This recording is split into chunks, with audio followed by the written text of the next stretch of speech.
Not long ago, in a DVD shop in Haditha, an Iraqi guy selling discs was laughing like a friendly neighbor, looking as if he had blended right in with the soldiers, creating the illusion of a peaceful world. Outside, the sound of car horns came through. The guy said he had something to take care of and that his uncle would entertain them. What the soldiers didn't know was that the young man was actually going to meet a terrorist contact. The contact led him to a hidden bomb factory, where the terrorists skillfully explained how the bombs worked and what details to pay attention to. By inserting a fuse into a cell phone and using another phone to dial the number, the device could be detonated remotely. When planting the bomb, they had to make sure the antenna stuck out of the ground to avoid interference with the signal. The terrorists handed him $500 as a deposit, promising another $500 after an American squad was blown up. On their way back, they encountered a U.S. Army checkpoint, but because the bomb was well hidden, they passed through without suspicion. The uncle and nephew couldn't stop grinning, mocking the soldiers as if they were the biggest joke in the world. The two of them then picked a suitable spot along a soldier patrol route, buried the bomb, and found an apartment building where they could keep watch day and night, waiting for the right moment to strike. But they didn't realize that nearby villagers had witnessed them planting the device. Those villagers faced a terrible dilemma. If they told the soldiers, the terrorists would kill them. If they didn't tell, they would be treated as collaborators and branded insurgents. And just stepping outside in this war-torn land was dangerous. In the end, the villagers chose silence. Still, word somehow reached the U.S. military. That very night, soldiers carried out a search of the area and ended up capturing several terrorists and finding improvised bombs. That same evening, a village gathering grew larger and more lively. When the atmosphere reached its peak, two men fired their rifles into the air in celebration. The gunfire immediately drew the soldiers' attention, and it also startled the uncle and nephew awake. Looking toward the road, they saw American Humvees approaching, but from another route. The timing wasn't right. The singing in the village continued. According to tradition,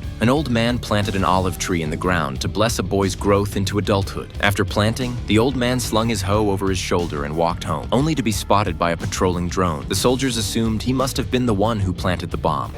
Take him out. And just like that, they killed an innocent man without evidence. Believing the threat had been eliminated, the soldiers went back to their normal patrols. By the time they reached the road where the bomb had been buried, the uncle and nephew were already standing by, watching the Humvees drive past.